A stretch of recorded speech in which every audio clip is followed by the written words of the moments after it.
इसी को पिक्नोमीटर बोला गया है। इस करो ना एक एम्प्टी पिक्नोमीटर लो, this pycnometer is filled with our moist soil, और फिर इस पूरे के पूरे पिक्नोमीटर को फिर से पानी से भर लो। तो वाटर कंटेंट कैसे निकालते, बहुत सिंपल है। तो पिक्नोमीटर है ना, एक बॉटल है इस तरीके से, this bottle is actually known as the pycnometer.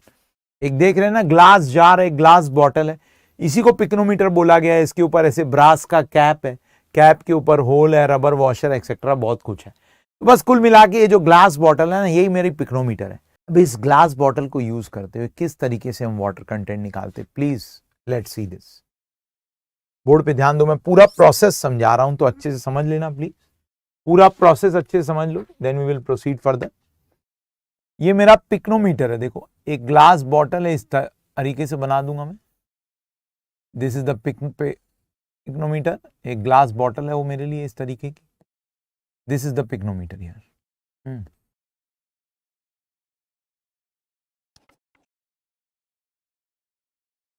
Board पे ध्यान देंगे प्लीज सभी। ये हमारा पिक्नोमीटर है, दिस द पिक्नोमीटर। तो सबसे पहले क्या करते हैं, हम एक एम्प्टी पिक्नोमीटर लेंगे, फिर इस पिक्नोमीटर में मॉइस्ट सॉइल भी भरेंगे। बताऊंगा अभी, देखो क्या करते हैं इस पिक्नोमीटर मेथड पे। बोर्ड पे ध्यान दो, सबसे पहले क्या करो ना, एक एम्प्टी पिक्नोमीटर लो और उस एम्प्टी पिक्नोमीटर में का वेट निकालो। This is W1, that is the weight of empty pycnometer. अब आप क्या करोगे, इस एम्प्टी पिक्नोमीटर में अपनी मॉइस्ट सॉइल को भर लोगे। तो हमने इस पिक्नोमीटर में क्या किया, हमारे मॉइस्ट सॉइल को भर लिया। This pycnometer is filled with our moist soil, तो मॉइस्ट सॉइल से भरा इसको। This is the moist soil, है ना, this is the moist soil. तो मॉइस्ट सॉइल से इस पिक्नोमीटर को भर लिया अच्छे से, और इसका वेट भी निकाल दिया। इसका वेट निकाल दिया, that is W2। This is the weight of moist soil plus pycnometer. तो ये वेट ऑफ एम्प्टी पिक्नोमीटर है पहले, this is the weight of empty pycnometer, and this the weight of pycnometer plus moist soil. Clear मेरी बात। फिर उसके बाद देखो क्या किया हमने, उसके बाद हमने क्या किया, इस मॉइस्ट सॉइल के साथ साथ है ना, इस पिक्नोमीटर में पूरा का पूरा पानी भर दिया। पानी को ब्लू से दिखा देता हूं। This pycnometer is totally filled with water.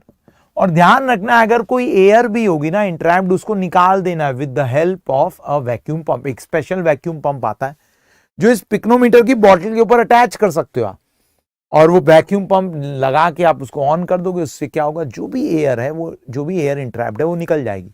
Such that यहां पे केवल सॉलिड्स एंड वाटर ही होना चाहिए। यहां पर हमारे पास केवल सॉलिड्स एंड वाटर ही होना चाहिए, ध्यान रखना है। क्लियर है मेरी बात। तो यहां पे केवल सॉलिड्स एंड वाटर ही होना चाहिए।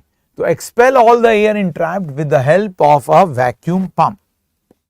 Expel the air entrapped from here with the help of a vacuum pump. Expel air entrapped. यहां पर जो भी एयर इंट्रैप्ड थी उसको हमने एक्सपेल कर दिया with the help of the vacuum pump. Expel the air entrapped. Expel entrapped air with the help of a vacuum pump. Expel air entrapped in the soil. Expel air entrapped in the soil with the help of a vacuum pump. With a vacuum pump. Expel entrapped air in the soil with a vacuum pump. Vacuum pump की help से आप ये air entrap निकाल दोगे और फिर से wait record कर लोगे, दैट इज W3। फिर से क्या कर लोगे, वेट रिकॉर्ड कर लोगे W3। उसके बाद क्या करूं ना, इस पिक्नोमीटर को वॉश ऑफ कर लो, वॉश दिस पिक्नोमीटर, और फिर इस पूरे के पूरे पिक्नोमीटर को फिर से पानी से भर लो। Wash this pycnometer and fill this pycnometer again with the water. Fill this pycnometer again with the water, और फिर से इसका वेट निकाल लो। इसका वेट बोल दिया, दैट इज W4। तो ये 4 बार आपको करना है। बस इस काम को करने में 15 मिनट लगेगा। पहले एम्प्टी पिक्नोमीटर का वजन ले लिया, फिर पिक्नोमीटर में मॉइस्ट सॉइल भर के वजन ले लिया, फिर क्या सॉइल के साथ एक्सेस में पानी डाल के पूरा भर लिया, जो भी एयर इंट्रैप था उसको निकाल दिया, फिर से वेट ले लिया, और W4 दैट इज सब कुछ वॉश ऑफ करके फिर से बस पिक्नोमीटर में पानी डाला, पानी डिस्टिल वाटर होगा हर वक्त, और W4 भी मेजर कर लिया। इस तरीके से आपने 4 बार एक्सपेरिमेंट करके चारों वेट्स रिकॉर्ड कर लिए। निकालना मुझे वाटर कंटेंट है, क्लियर है। हाँ, किसी किसी सॉइल में केवल स्टरिंग से ही काम हो जाएगा, हो सकता है आपको वैक्यूम पंप का यूज करना ना पड़े, बट अगर एयर बहुत ज्यादा तो वैक्यूम पंप का भी यूज करना पड़ सकता है। जहां पर वैक्यूम पंप खरीदने के पैसे नहीं होते, हम स्टरिंग से ही काम चला लेते हैं, क्लियर। बट वैक्यूम पंप से करोगे तो it will give us better results. बात समझ में आ रही। अब देखो, इन चारों वेट की रीडिंग्स यूज करते हुए वाटर कंटेंट कैसे निकालते, बहुत सिंपल है, बोर्ड पे ध्यान देना, एकदम सिंपल तरीके से बता देता हूं। वाटर कंटेंट क्या होता है, weight of water by weight of solids. अगर मैं आपसे पूछूं वेट ऑफ मॉइस्ट सॉइल क्या होगा, देखो W2 minus W1, this is the weight of soil, minus weight of solids कर देना, divided by weight of solids कर दूंगा, तो मुझे मिल जाएगा water content. This is my equation number 1। तो भाई आप इससे वाटर कंटेंट निकाल सकते हो। इसमें एक अननोन है, that is wait of solids. इसमें एक अननोन है, वेट ऑफ सॉलिड्स। उस वेट ऑफ सॉलिड्स को कैसे निकालूंगा, that wait of solids can be computed using this W3 and W4। तो W3 और W4 को यूज करते हुए कैसे मैं वेट ऑफ सॉलिड्स निकालता हूं, ये मैं समझाता हूं। बोर्ड पे ध्यान दो, एक एग्जांपल के थ्रू समझाऊंगा कैसे ये यूज करते हुए हम वेट ऑफ सॉलिड्स निकालेंगे, बताता हूं। देखो बहुत सिंपल है। मान लो मेरे पास ये container, I have this container. इस कंटेनर में मान लो ना एक सॉलिड बॉल है, और भाई इसमें पानी भरा हुआ है। मान लो इस सॉलिड बॉल का जो वॉल्यूम है ना, दैट इज Vs। ध्यान लगा के सुनना मेरी बात। अब जब इस कंटेनर में से जब मैं इस वॉल्यूम को गायब करूंगा, इस कंटेनर में से जब मैं इस सॉलिड बॉल को गायब करूंगा, आपके हिसाब से क्या होगा। देखो, इस कंटेनर में से क्या कर दिया मैंने, इस सॉलिड बॉल को गायब कर दिया। इस कंटेनर में से मैंने इस सॉलिड बॉल को गायब कर दिया। तो भाई सॉलिड बॉल को गायब करूंगा तो पानी का लेवल उतना ही रहेगा कि गिर जाएगा, ऑब्वियसली गिरेगा। तो यहां पे वॉल्यूम कितने से कम होगा पानी का, ऑब्वियसली देखो पानी का वॉल्यूम गिरेगा। कितने से गिरेगा बता पाओगे। जब आप ये सॉलिड बॉल को यहां से हटा दोगे तो कितने से पानी का लेवल गिरेगा, बता पाओगे, फटाफट बोलो। कितने से वॉल्यूम कम हो जाएगा पानी का, volume of ball that is volume of solid Vs। तो जितना ये जो डिक्रीज वॉल्यूम देख रहे हो आप, यहाँ पे जो डिक्रीज वॉल्यूम देख रहे हो that is nothing but Vs। उतने से ही मेरे को जो है, अगर इसको वापस से भरना है, अगर इसको वापस पानी से भरना है तो कितना पानी डालना पड़ेगा, Vs के बराबर। अगर इसको पूरा पानी से वापस भरना है तो Vs बराबर पानी डालना पड़ेगा। ये तो मान रहे हो ना बात, क्लियर है ना मेरी बात। देखो एकदम सही बात है एकदम। भाई पहले सॉलिड बॉल थी, पानी था, सॉलिड बॉल हटाया तो भाई Vs से वॉल्यूम कम हो गया। अब इसको वापस से भरना है तो Vs वॉल्यूम जितना पानी डाल दूंगा। ये बात आपको यहां समझ में आ गई। बस यही बात आप W3 W4 में समझ लो, सिंपल है। W3 में से W3 में केवल दो ही चीज है, सॉलिड्स एंड वाटर। एयर तो है नहीं, तुमने सारा एयर निकाल दिया, तो यहां पे केवल सॉलिड्स एंड वाटर है। अगर मैं यहां से सॉलिड्स को हटा दूं और उतने ही वॉल्यूम का पानी डाल दूं तो W4 मिल जाएगा। तो W4 विल बी ऑब्टेन्ड। देखो पहले इसको मैं जो है स्टेटमेंट में लिख देता हूं। If from W3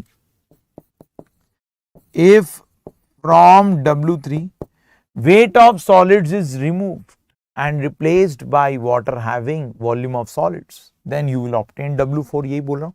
So if from W3 weight of solids is removed, weight of solids is removed and replaced by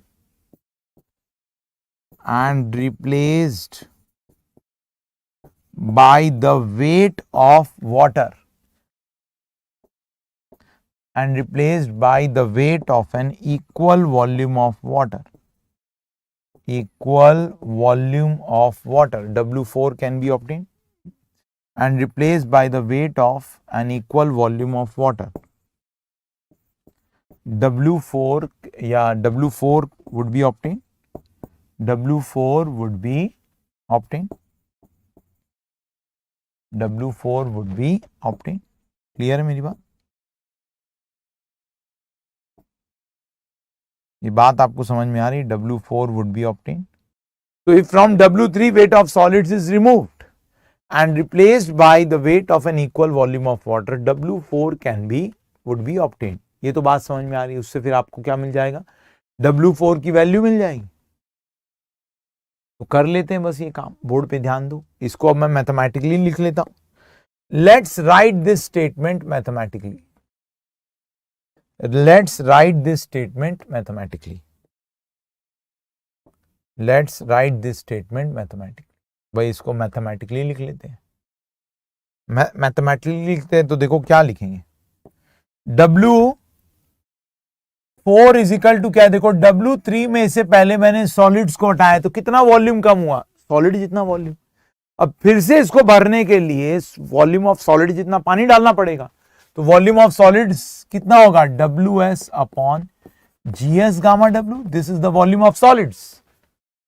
इतना पानी डालना है तो इनटू क्या कर दूंगा? बस गामा W. यही तो लिख रहा हूं. बात समझ में आ रही ना? तो पहले मैंने W3 में से सॉलिड्स को हटाया तो कितना वॉल्यूम कम हुआ?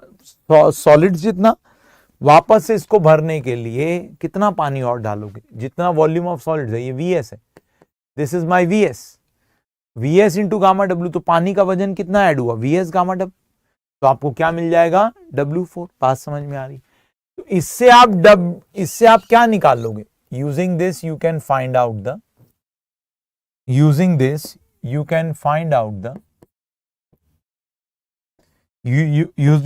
आप क्या फाइंड करोगे? Using this you can find out the WS. तो क्या हो जाएगा भाई बताओ?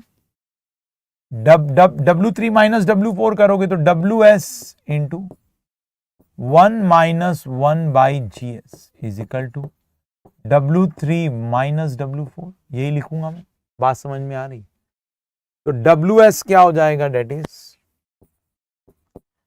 W3 minus W4 into GS upon GS minus 1. GS upon GS minus 1. Clear है? ये मेरा क्या आ रहा है? That is the weight of solids. This is what the weight of solids. अब आप यहां से वाटर कंटेंट निकाल लोगे. बस उठा के इसको जो है 1 में सब्स्टिट्यूट कर दो. आपको वाटर कंटेंट मिल गया. तो सब्स्टिट्यूटिंग इन इक्वेशन 1 आप क्या लिख दोगे? बताओ जरा जल्दी से. सब्स्टिट्यूटिंग और जल्दी ये पूरा लिख भी लो फटाफट. आपको समझ में आ गया? इस तरीके से आप वाटर कंटेंट निकाल सकते हो पिक्नोमीटर मेथड से. वाटर कंटेंट क्या आ गया? वाटर कंटेंट इज WS से डिवाइड कर दो. W2 minus W1 upon W3 minus W4 into GS minus 1 by GS. यही आ रहा, चेक कर लो. -1. इस तरीके से आप आराम से जो है वाटर कंटेंट निकाल सकते हो. Like this you can calculate the value of water content. W2 minus W1 upon W3 minus W4 into GS minus 1 by GS minus 1. इस तरीके से आप क्या कर सकते हो? इस तरीके से आप वाटर कंटेंट की वैल्यू निकाल सकते हो. क्लियर है?